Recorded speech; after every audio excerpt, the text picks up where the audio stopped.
Bueno, hablemos entonces un poco de lo que pasa ahora.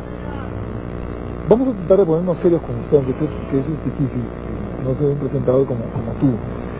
Te puedo tutear, creo que eres muy joven. No hay ningún problema. ¿Qué edad tienes? Con mucho gusto, 38 años. Bueno, estamos por ahí casi. Tras recorrer algunas ciudades del interior de Colombia y para completar nuestra cobertura periodística, nosotros llegamos a Bogotá el jueves de la semana pasada en busca de un personaje que pudiera resumir en una entrevista la terrible situación que se vive al otro lado de la frontera. La respuesta de varios periodistas y políticos fue unánime. Tu entrevistado tiene que ser Jaime Garzón.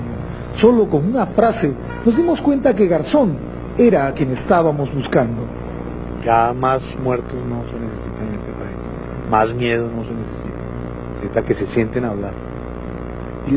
¿Y esta conversación llegará a algún lado, crees? Eso esperamos. Hay que conservarlos. Cuando se distancien, otra vez hay que volverlos a sentar. Cuando se pongan bravos, otra vez hay que volverlos a sentar. Que no se levanten hasta que no haya un acuerdo.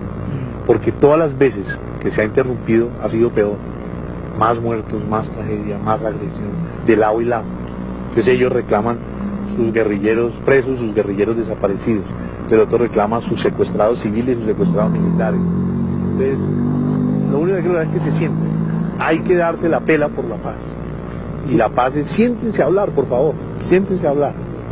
Lo que jamás hubiéramos imaginado es que esa conversación, producida en la esquina de la carrera 21 en Bogotá el jueves 12 a las 2 de la tarde, pasaría a la historia como la última entrevista de Jaime Garzón.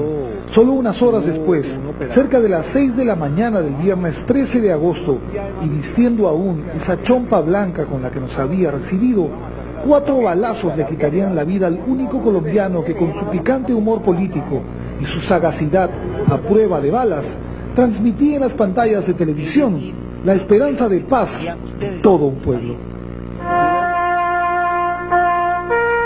Me gustaría que lo que yo digo ahora valga no solo para hoy, sino que valga para mañana, para 1 año, 2 años, 5 años, 10 años. No repetirlo, sino que lo que yo he dicho hoy valga para muchos años.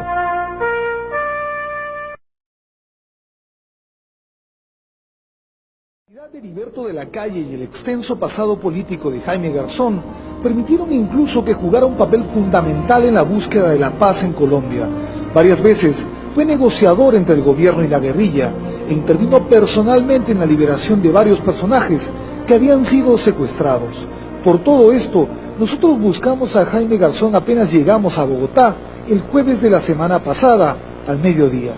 Estos son algunos pasajes de esa conversación, la última que un hombre tan valioso para la paz en Sudamérica sostuvo con un periodista antes de morir asesinado a balazos.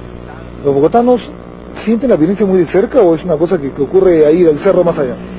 A raíz de los secuestros masivos en el avión de Avianca y en la iglesia de la María y en Medellín y en Barranquilla, ya la violencia se siente más tangible en sectores de clase media, por decirlo así, en las ciudades. Eso ha generado pánico, ha generado que mucha gente se ha ido y ha generado pues el miedo normal que tiene uno. Pero yo creo que si uno vive en este país, tiene una tarea fundamental que es transformarlo. Y eso genera que el miedo de vivir aquí le dé a uno el valor de querer un país mejor y de querer transformarlo. Y eso significa vivir en Colombia.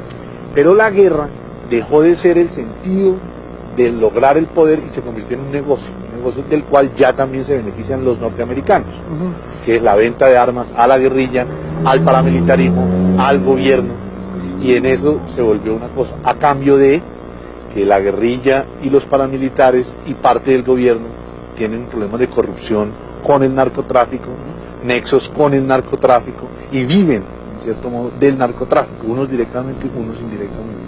El problema en Colombia es que la guerrilla no es la causa, la guerrilla es la consecuencia. Eso es muy importante. Pero es una consecuencia que viene desde 40 años, 50. Sí, porque ya han convertido la violencia en un modelo de dominación.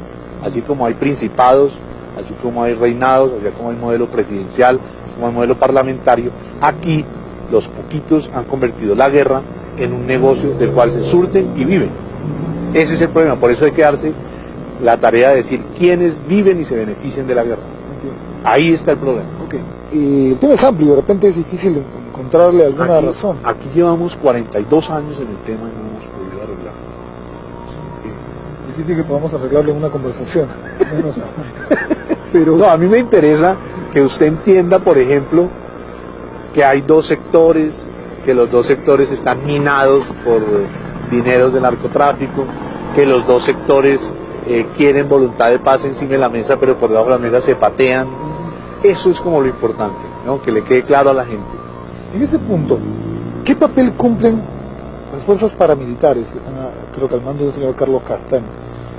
Esta gente, ¿a quién responde? ¿Quién los financia? ¿Quién determina que estos señores actúen, que asesinen a los guerrilleros, que los persigan? Parece ser que los militares y los hacendados y los finqueros y algunos narcotraficantes, algunos militares, algunos hacendados y algunos finqueros entendieron que el gobierno no podía combatir la guerrilla. Entonces se asociaron y buscaron formas de financiación, entre las que está el narcotráfico, y tienen ejércitos privados. Los ejércitos privados son paramilitares, en que de aquí a allá no puede haber guerrilla, de acá no puede haber guerrilla, y cada dueño de lote, cada dueño de finca paga una cuota por el derecho a permanecer ahí, bajo el cuidado de ese ejército privado. Pero suena alucinante que el narcotráfico, por un lado, financia a los paramilitares y por el otro lado financia la guerrilla. ¿Ve dónde empieza uno a ya esclarecer más el problema? ¿Ve quién consume lo que producen los narcotraficantes? Los Estados Unidos. Ahí está. Sí ve que ya más o menos estamos llegando al punto en donde se ve cuál es el elemento corruptor que termina justificando la guerra. Eso es importante. Bien, entonces, ¿qué opina? ¿Qué piensa la mayoría de los colombianos?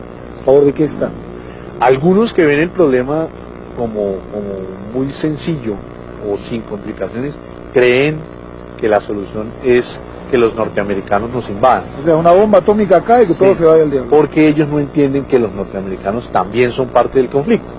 Entonces, si uno no entiende, uno cree que hay un bueno, uno malo, uno llama a Batman, al Chapulín o a Superman. No entiende que es que Superman y el Chapulín viven del negocio de los otros dos. Claro. Entonces, pero la mayoría de los colombianos va por eso, parece. Sí. Hubo aquí una campaña de algunos medios de comunicación con encuestas callejeras y medidas de opinión, donde decía, ¿usted está de acuerdo que lo invadan? Yo hice una que era, ¿cómo le gustaría? ¿Tipo Kosovo, tipo Granada o tipo Vietnam? Entonces la gente que respondía... Claro. Y para terminar, ¿qué es lo que piensa entonces la mayoría, el colombiano común y corriente, el taxista, que es lo que tiene la persona que pasa por aquí? Quiere que se acabe la guerrilla para que se acaben todos los problemas. Eso entiende la gente común. Bien, pero siente que el final de la guerrilla pasa por una intervención norteamericana de repente. De pronto sí. Y sobre todo la clase media y la clase baja es la que más cree eso. No cree en un diálogo.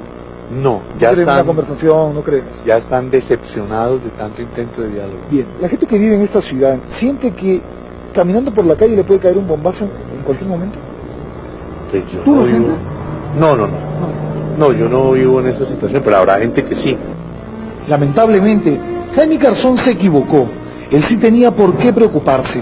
A la mañana siguiente, solo unas cuantas horas después de esta entrevista con América Televisión, dos sicarios a bordo de una moto lo siguieron hasta las cercanías de la radio donde trabajaba. 4 balazos le borraron la sonrisa a todo un país. Es evidente que no se trataba de una casualidad, sino de un asesinato bien planificado.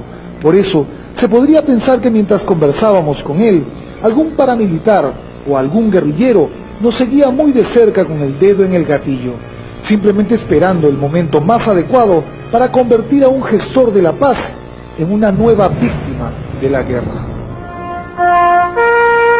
Sí, yo pensé que me iba a morir. No, y lo que estaba haciendo, por ejemplo, en Sumapaz era demasiado riesgoso. Y yo pensé que me moría o que me mataban en esa etapa, era muy riesgoso. Entonces yo me convencí poco a poco que no llegaba a los 30.